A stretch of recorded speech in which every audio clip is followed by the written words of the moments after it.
seu pai xingou, você viu seu pai xingando ali? Os caras falam, xingou? Chama ele aqui. Aí, né?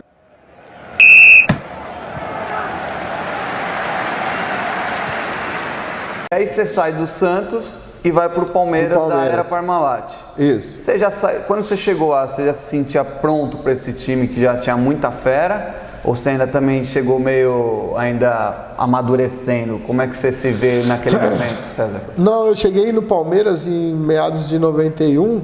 Eu cheguei antes da Parmalat, antes de vir para cá. O Palmeiras estava, quando eu vim para o Palmeiras, 15 anos na fila. Até teve uma reunião familiar, né, que eu já era capitão no Santos na época. Já tinha sido convocado para a seleção, bola de ouro pelo Santos, era já um jogador formado. Então, por isso que eu falo, tudo que eu fui, né, no futebol, e sou hoje também, grande parte disso são os valores que o Santos me formou, né, como desportista, mas também como ser humano. E aí era pressão, primeiro minha mãe, minhas tias, assim, aquela reunião familiar falando que, pô, o Palmeiras não ganha nada, os torcedores quebram tudo, né? Até e lá no Santos estava tranquilo. Lá no Santos estava em paz. Mas eu sempre gostei muito de desafios, né? E eu era palmeirense desde pequeno. É lógico que quando você começa a jogar, você é profissional. Eu joguei nos 4 grandes e ainda tenho porta aberta. Cada um, em determinado momento, teve uma representatividade importante na minha carreira. O Palmeiras mais, porque foram 8 anos entre atleta e gestor e 12 títulos. Então, todo mundo, quando fala César Sampaio, já associa a minha imagem ao Palmeiras por conta dos títulos e porque eu era capitão também. Mas assim, todos os clubes foram importantes para mim. E eu cheguei no Palmeiras com esse desafio mesmo, de tirar o Palmeiras da fila, na época. Me lembro que, principalmente os clássicos, quando iam começar o jogo, os caras cantavam parabéns. 1, 2, 3, 15, 16, parabéns.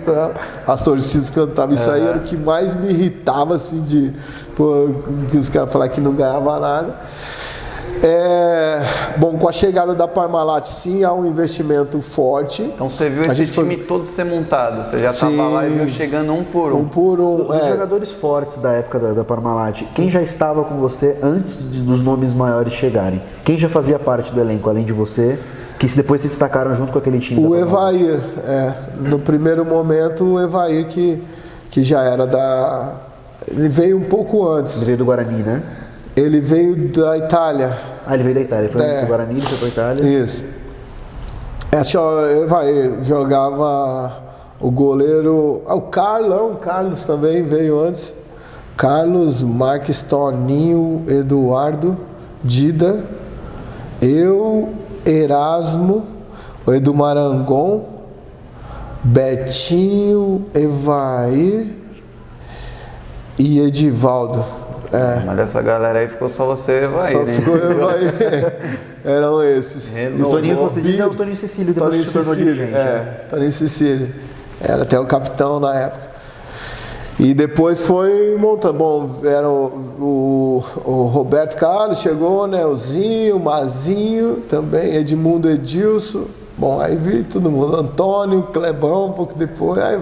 Aí foram reforçando. Aí Rivaldo. O Rincon depois, aí virou uma seleção. O Veloso também estava, não, era o Veloso o goleiro, não era o Carlos, era o Veloso, depois que o Veloso machucou que veio o Carlos. Muito se fala daquele vestiário que era meio tumultuado, né, César? Era. E como é que era esse time? Porque dentro de campo não parecia, né? Que os caras tinham um entrosamento sensacional, tanto que foi um time que conquistou muito.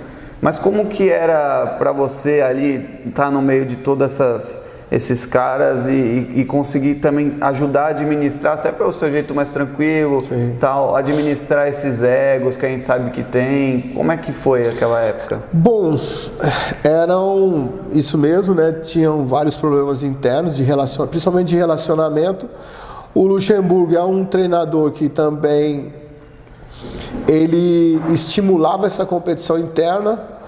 Ele muitas vezes dizia, vamos fazer o coletivo aí, que era o coletivo na época, era o treino chave para a montagem, né? Para definir quem ia jogar ou não. Ele falou, eu não tenho nada na cabeça, eu vou ver agora aí. Cara, te matava. Cara, muitos treinos, a grande maioria dos treinos era mais difícil que os jogos, muito mais difícil. Porque eram, assim, grandes nomes, mas tínhamos... nós éramos promessas ainda, entre aspas, né? Quem tinha ganho algo importante era o Zinho, né? Na época, fora o Zinho, todos nós éramos grandes nomes, né? Mas não tínhamos conquistas. O Antônio, depois que chega, também veio do São Paulo, né? Já tinha ganho.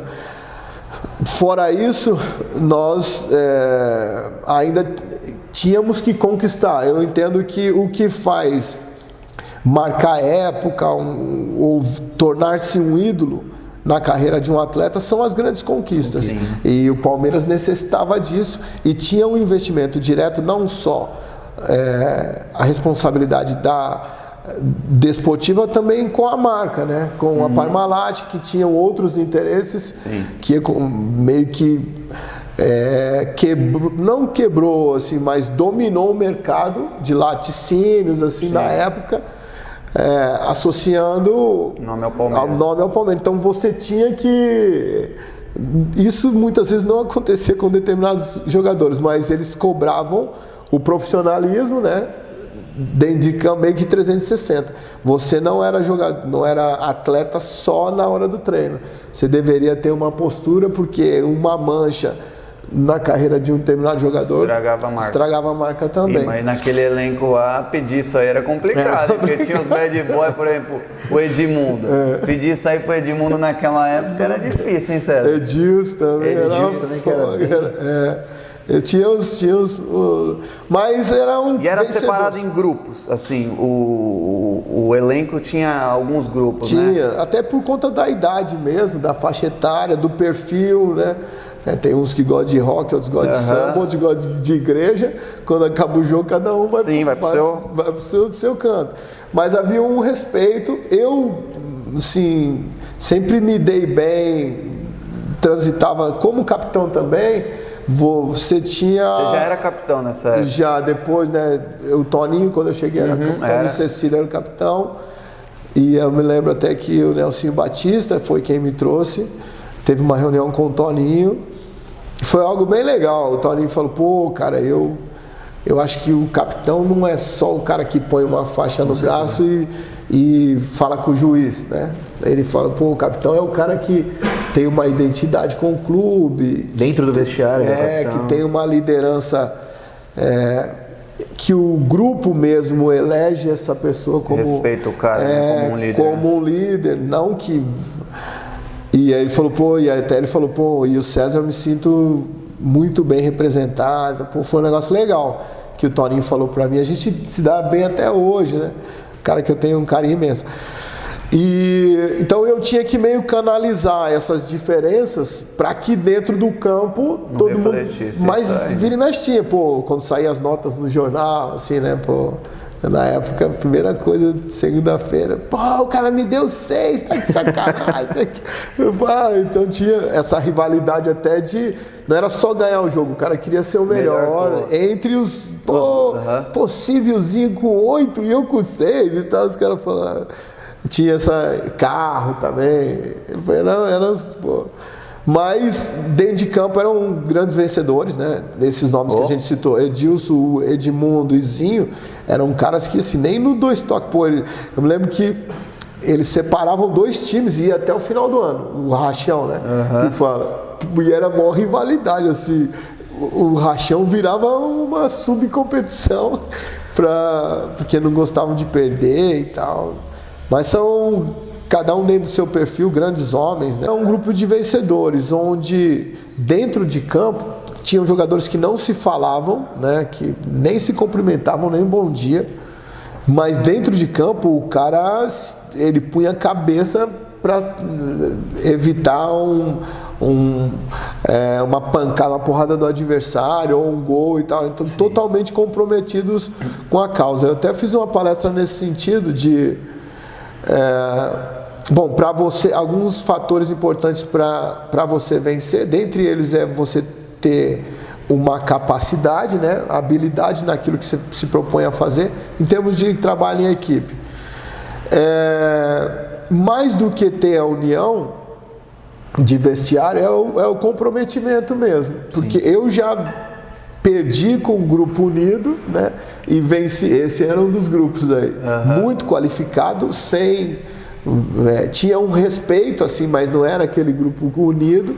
Só que dentro de campo os caras davam a vida. Então é esse comprometimento, acho que em todos os segmentos. Na Inglaterra tem um provérbio que eles falam: o meu amigo eu encontro sexta-feira no pub à noite. Para trabalhar comigo eu quero quem me ajude a resolver os problemas. Amigo, cara, depois sábado você faz um churrasco, você chama seus amigos. A maioria dos seus amigos não é do seu trabalho. Não é do trabalho, né? Cara que convive. Mas ali no trabalho é isso que é mais importante. Alguém que desenvolva aí, desenrole e resolva o problema. Certo. Aí tem aquele seu gol marcante em 93, Sim. Que acho que até hoje sempre passa. Que não era tanto da sua característica, né? Você saiu ali como se não houvesse amanhã e foi. Quando foi ver, tava na cara do gol, foi mais ou menos isso? Foi mais ou menos isso. Eu era um jogador mais defensivo, eu agradeço muito ao Vanderlei, né? O Luxemburgo, que eu falo, me fez passar do meio campo, né? No Santos eu era mais aquele protetor de zagueiro. Na época mesmo, o 5 era o marcador do 10 adversário, então tinha mais uma função defensiva.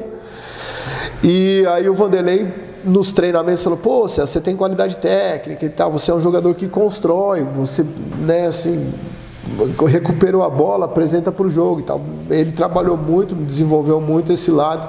Só que aquele foi... a mais, né? Aquele foi mais do que o Vanderlei. Eu peguei a bola intermediária mesmo, passei pelo Leonardo, ganhei na corrida do Cerezo, acho.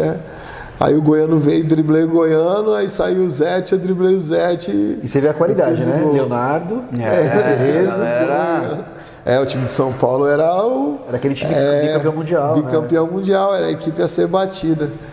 E foi um gol assim, acho que por 40 segundos, aí, 1 minuto eu convivi aí, pude participar da prateleira aí de Messi, Cristiano Ronaldo. Você sentiu o que ele sente, Neymar, eu fiquei 40 segundos achando que... É aquele gol que você faz o gol e não sabe nem pra onde comemorar, não né? Sabe.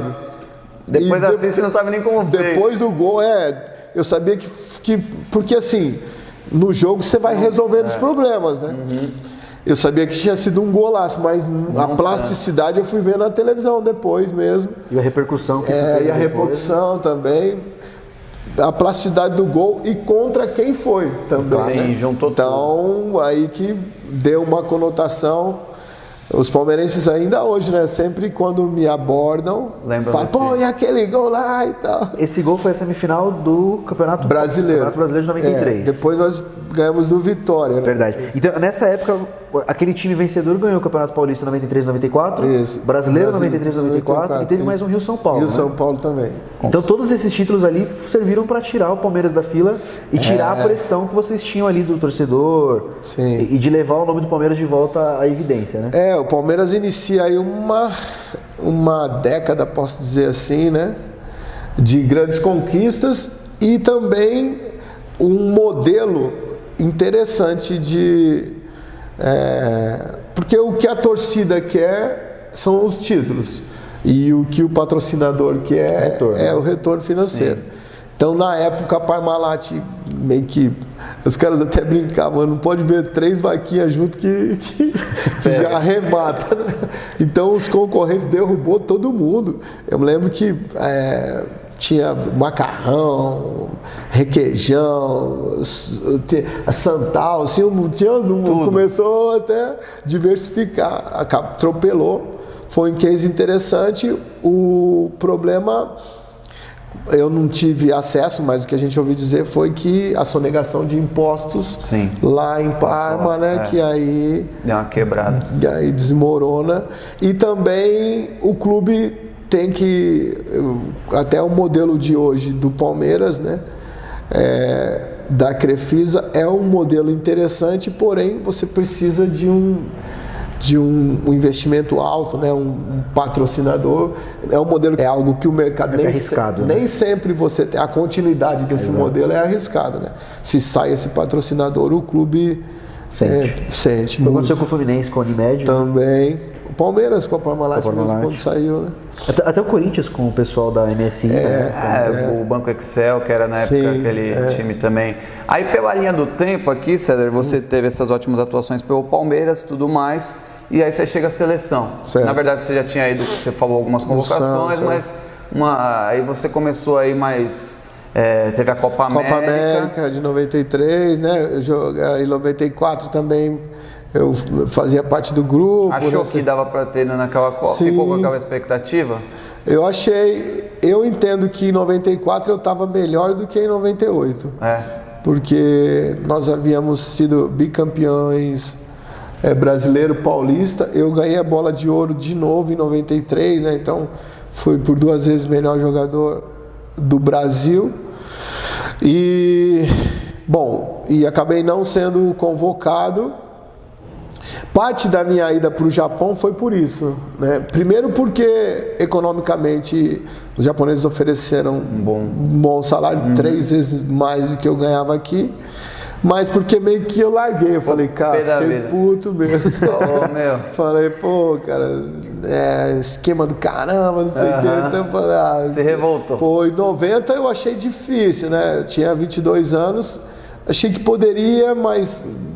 Entendeu não ir? Entendi não ir. Em 94 eu não entendi. Né? Não entendi. E você sai do Palmeiras e vai pro Yokohama Flugels. Isso. E foi acompanhado, né? Não foi sozinho. Foi o Vairizinho. Na verdade, eles vieram para contratar o Zinho, que havia sido campeão mundial, né?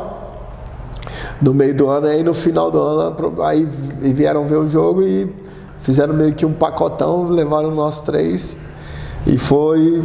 Aí você fica lá até 99, janeiro de 99. Então quando você foi para a Copa de 98, você estava ainda no Japão. E aí você se surpreendeu em nessa? Muito. Porque, pô, tecnicamente lá o futebol muito abaixo, também a visibilidade não era que nem hoje que você tem internet, todo mundo acompanha tudo. Foi muito surpreendente para você. Foi porque o Mauro Silva havia machucado e o Flávio Conceição também. O Dunga jogava no Japão e eu joguei várias vezes contra o Dunga lá, né? E aí eu me lembro, não sei se foi Copa das Confederações ou um torneio da França, acho que foi isso. Que quando eu estava no Japão, a primeira vez que eu fui convocado foi num torneio que teve na França, onde o Mauro Silva e o Flávio Conceição estavam lesionados e o Dunga que falou, pô, o Sampaio está muito bem aqui e tal.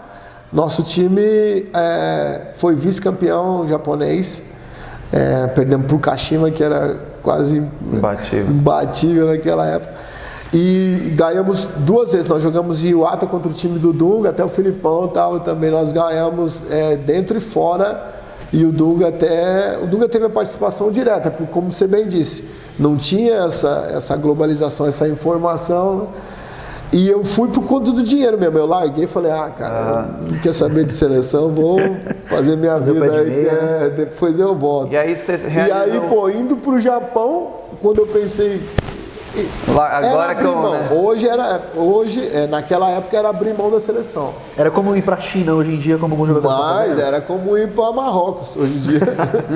Se não tinha informação nenhuma da China, ainda a gente tem algumas coisinhas. E aí... Para você que acompanhou mais uma parte desse papo, o César Sampaio tem história boa, hein, galera? Nossa senhora, tem muita história no futebol, homem, mas não acabou. Agora ele falou sobre a sua chegada no Palmeiras, aquele time maravilhoso que o Palmeiras tinha da Parmalat, falou de sua estreia na seleção brasileira, a emoção de vestir a amarelinha, falou também da passagem dele pelo futebol japonês, mas ele ainda vai falar um pouquinho mais de tudo isso, mas na próxima parte. Antes disso, queria pedir para você que não segue ainda, siga o nosso Instagram, @nabarreiraoriginal. Lá você vai ter informações sobre o futebol nacional e internacional todo o momento, sempre atualizado.